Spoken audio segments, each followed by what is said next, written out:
sa ating pagpupuri sa Diyos. Tayo'y nakalilikha ng pagtatagumpay sa kalaban.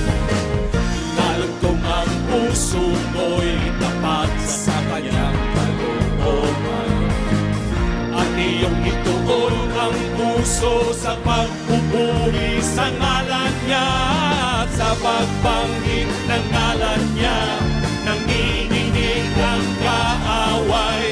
Hindi niya alam ang kanyang gagawin. Sa bawat padyak ng iyong paa, dinudurog mo ang kaaway.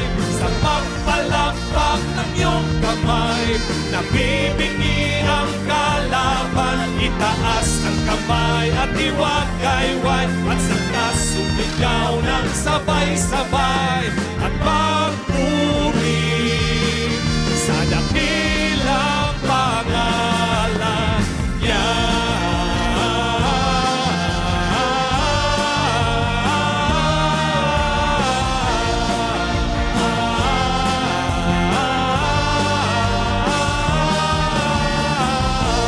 Alam niyo ba na sa ating pagpupuri sa Diyos, tayo'y nakalilikha ng pagtatagumpay sa kalaban.